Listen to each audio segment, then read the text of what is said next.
Hello and welcome to JMO Media Presents Incredible Journeys, Brands and Leaders, where we explore businesses, leaders and their incredible journeys. In this episode, we'll be discussing Carborundum Universal Limited, India's leading material sciences engineering solutions provider. Join us as we delve into the makings of this industry giant. Carborundum Universal Limited, also known as CUMI, is a pioneering organization in the field of material sciences. Leading with the purpose of making a material difference, CUMI is part of Murugappa Group, an Indian business conglomerate in existence for over 120 years. In 1954, CUMI was established as a tripartite between Carborundum USA and Universal Grinding Wheels UK. Starting with producing silicon carbide over the past 6 decades, CUMI has expanded its portfolio by integrating across the value chain. Today, CUMI is a mines-to-market enterprise encompassing all aspects of the supply chain, including mining, power generation, fusion, manufacturing, marketing, and distribution. With a presence in 6 continents and products exported to over 50 countries, CUMI nurtures businesses across various geographies and cultures. As a global player, CUMI operates with a global vision that is rooted in local ethos. The company's deep commitment to creating environments that allow local regions to prosper has fostered long-standing relationships and networks worldwide. These relationships have been instrumental in making CUMI a leading material science engineering company that it is today. To navigate uncertainties, to balance stakeholder interests, and to make place for an Indian brand in the global arena requires a special kind of leader.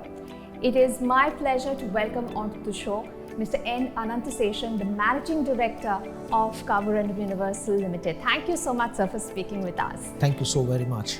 Now, can you tell us about the CUMI inception story? CUMI, or Carborundum Universal as we know it, started off in 1938 as Ajax Products Limited. It was largely a manufacturer of steel furniture. And subsequently, after the war, in 1954, we have Carborundum of the US and the Universal Grinding Wheel Company of UK coming together along with the Murugappa Group and starting CUMI. It was Carborundum Universal Madras, India, not Murugappa, India. Primarily a manufacturer of abrasives. And over the next few decades, CUMI was a largely an Indian company, catering to the demands of the Indian customer, building facilities which supported its the forward-looking businesses like abrasives and the refractories with raw materials. And after 1991, when all of us know the economy opened out and opportunities became global, CUMI also decided to grow, and that's how the new businesses which we acquired, which came later in Russia, in South Africa, and China and Australia, now has helped create a global company. Right, but CUMI is known as a material sciences solutions company. Could you please demystify material sciences for us? For a long time, CUMI was known as an abrasives company, and which is absolutely right. We are a simple business. We just deal with 2 classes of materials, what we call the oxides and the carbides. A material science by itself is a very interdisciplinary thing. And how do you bring together the chemistry of a material and the physics of a material would be its properties? And how do we marry both the physics and the chemistry through forming processes to create products which deliver solutions of industrial nature? So that's what we are all about. So when we started off, we had just one property, which is the hardness of materials. And that is what creates scratch, and that's how abrasives was formed. So today, all of us know what a sandpaper is all about, and sandpaper is just an abrasives. But from there to leveraging properties like high melting points, to properties like electrical resistance, properties like wear resistance, that has brought us different avenues of growth. All right, but how do material sciences contribute to the growth of industries? We have what we call the core industries, and industrial development is at the core of what the world is all about, economic development. So we have the core industries like iron and steel making, power generation, coal mining, automobiles today, auto industry is huge, fabrication, infrastructure, housing, all of them are industries which need materials, and they deal with materials. So material science offers this opportunity of understanding what those industries need, and what we do here is to work along with customers in various industries to put together materials and I would say leverage the properties of those materials to create a solution. And how is CUMI's portfolio of businesses arranged? CUMI is a listed company. What we have set out is 3 large segments. One segment is abrasives, there's a first segment, and then we have what we call the electro-mineral segment, which is the raw materials which feed into the abrasives industry. And the third one is what we call the ceramic segment. And abrasives is about 45% of our portfolio today, followed by minerals, which is about 40%, and the rest would be the ceramics business. How do you build the resources and capability to create the organization that you have? CUMI's DNA has been in application engineering, and it's very deep formulation strength. Across applications, across industries, what we do is our ability to put together the right formulation and apply it on the field and find the right solution. That has been our strength all along. And this means we build a set of people who are experts in material science, understanding of the science of the materials, understanding the properties, and then coming up with the solutions. This is something which we've done across industries. It's not only in abrasives, to finding solutions in wear-resistant applications, to steel industry, to carbon black, to cement, to aerospace and defense, to power industry. So I would say the innovation pyramid which drives this, where systematically we go up the value chain, is one reason for our success and strength in this field. When you innovate, is it something that you've thought about yourself, or have you worked with a client and you felt that there was a need, or they communicated a need for something different? Where does innovation come from? The innovation is, I would say, as a big DNA of CUMI, along with what I call an application engineering. Because working along with customers, understanding the problems and translating their problems into possible solutions, and coming up with new products or processes that would help them overcome their problems. That's always been what we are good at. It does not happen overnight. It is over time, in the last 7 decades. We have this systematically built into our DNA. Today we have 7 DSIR approved laboratories, which each business houses, and through these interactions with the customers, with institutes, we develop these solutions. Post the period when we had to part with Carborundum and Universal and become a truly Indian company, it was way back in the 80s, we have been working on our own in terms of developing those technologies. And today I can proudly say that we're recently the winner of the CSIR Diamond Jubilee Technology Award, which is a recognition that you have an Indian company creating global products and taking it globally. You were built by 2 international giants, right? And sure, there's competition in the whole world. Many people are innovating, many people in the same business as you. How do you stay ahead of competition? And what are the strategies that you're using to stay ahead always? To be very honest, competition is good, but we don't focus too much on competition. We focus on what is possible with materials, right? So we would like to be material leaders and develop material leadership rather than leadership in the market fighting against competition. So we are so energized when we work with customers in terms of discovering possibilities for them. And through that, we enrich them, we enrich ourselves. And that is one way of keeping ahead of the competition. What are some of the challenges that you have faced during your, you said 37 years of working, and how did you overcome them? I wouldn't know about the challenges of 37 years, but a real challenge came when I took on this role of managing director late 2019, and just about the time when the COVID broke out. And it was a unique experience. I'm thankful for that, because I don't think many CEOs would have got an opportunity to navigate a company through a pandemic situation. It taught us humility, it taught us empathy, it taught us care, it taught us opportunities to prepare ourselves for the future. And through that 2.5 years, though it was very tough, I think the teams performed brilliantly and setting ourselves up for the future. It's an amazing time we had. We're going to take a short break at this point of time, but don't go anywhere, come back, because there's a lot more to this incredible journey of Carborundum Universal Limited.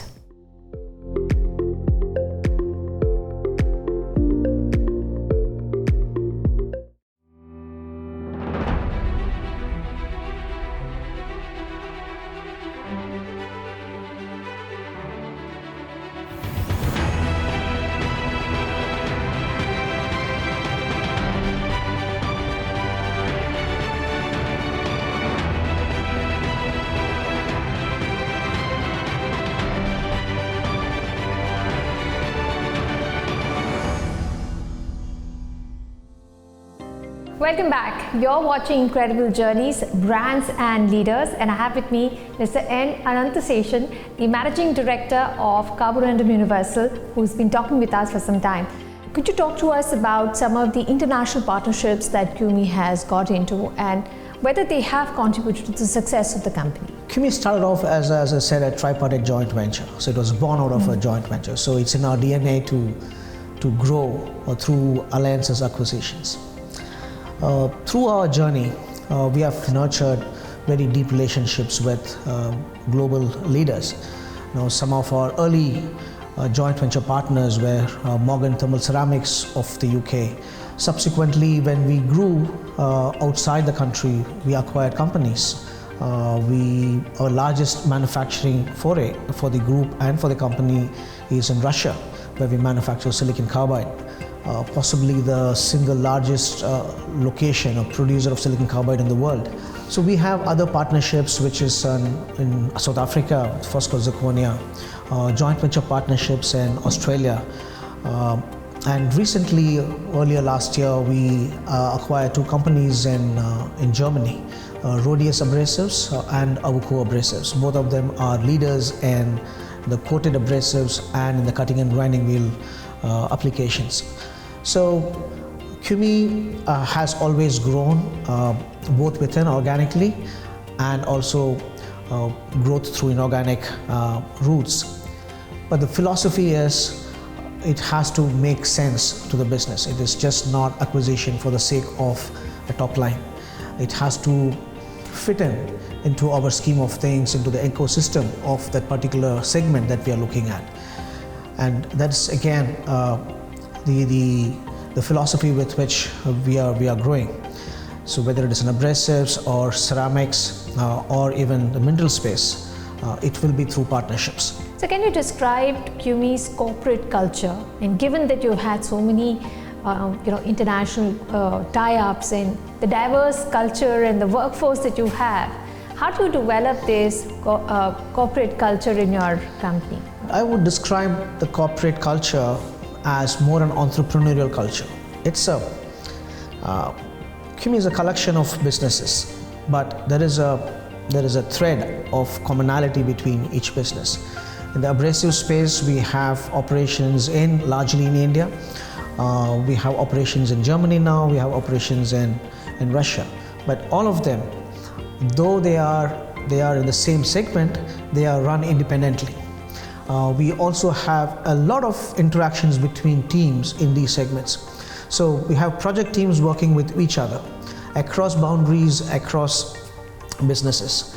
So there's always been a culture of offering freedom and getting people to do what they like doing, and then growing the company as if it was their own. So in the case of acquisitions, it is we don't go with a mindset of having acquired somebody or having conquered somebody. It's a go with a mindset of, what's the possibilities of learning something from others.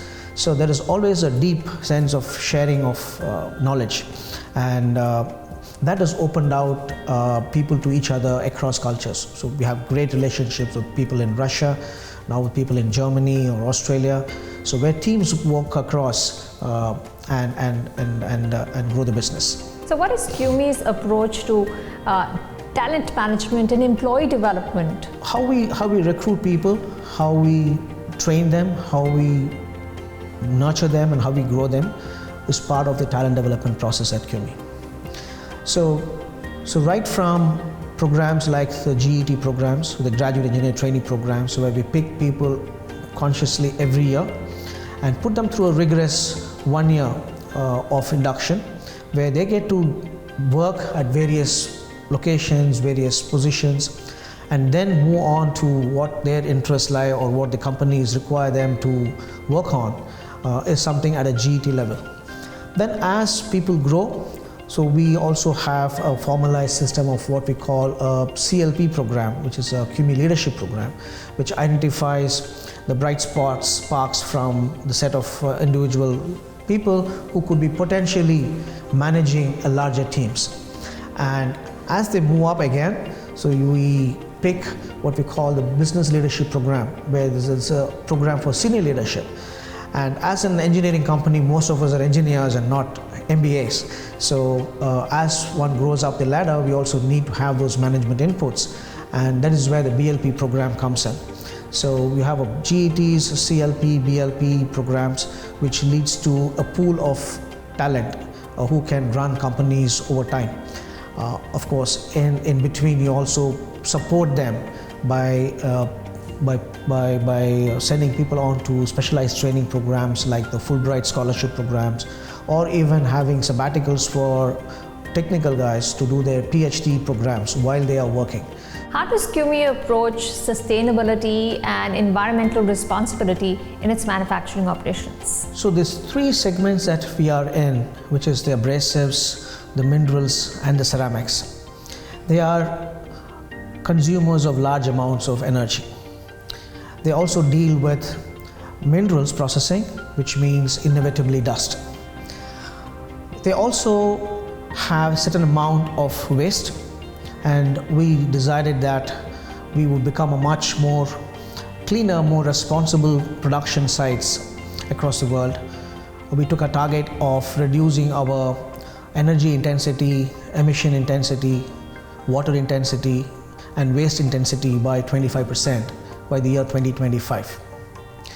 So towards that, each operation has laid down plans and projects in place, which has resulted over the last 3 years for significant reduction.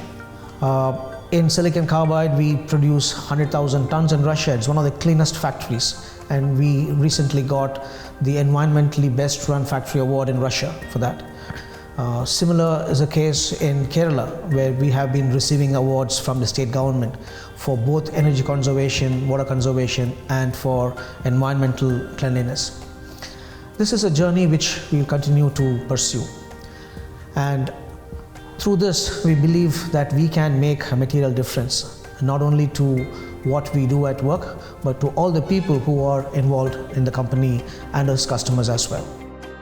Currently we are at a transformational phase where we have now looking at sustainability, which is embedded in the system, and we are moving towards activities which will be beneficial for the business as well as the community that we are living in.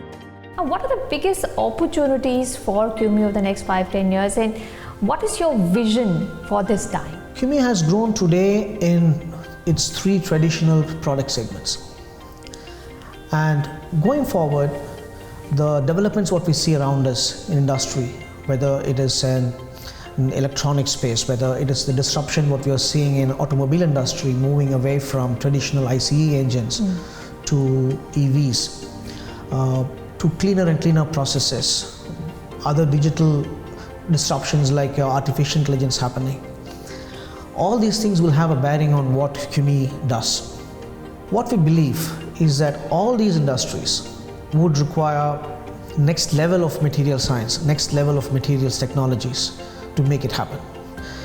And that's precisely what we are working on. Today we have a brand or a clutch of technologies, a clutch of products, I would say, things like graphene. Graphene is a wonder material and it was just discovered 10 years ago, and we are already on that. We are in the process of moving into high purity silicon carbide, which is what is going to power the power electronics and the 5G revolution of the world and the artificial intelligence and computing. We are into phase change materials for energy storage, which would help the last mile delivery of vaccines or food processing, thereby reduce and eliminate wastage. So every materials that we have, we also look at it from a lens of, does it fit into our sustainable developmental goals? And through that, how do we create businesses which are sustainable, long lasting, and help make a difference? And we wish you all the very best in your journey forward. Thank you so much for speaking with us. Thank you so very much. CUMI's expansive network presents abundant opportunities for employees to experiment, learn, innovate, and make valuable contributions to both the businesses and their communities. With a global workforce of more than 5,500 individuals, CUMI caters to clients across a diverse range of industries, including engineering, fabrication, automotive, infrastructure, steel, glass, power generation and distribution, mining, defense, and aerospace. With its strong focus on quality, customer satisfaction, and employee development, CUMI is well positioned to continue growing and expanding its operations in India. As India's economy continues to grow and evolve, CUMI's diverse product offerings and global reach position it for success both domestically and internationally. So this was the story of Carborundum Universal Limited, CUMI. We'll be back with many such incredible journeys. Stay tuned.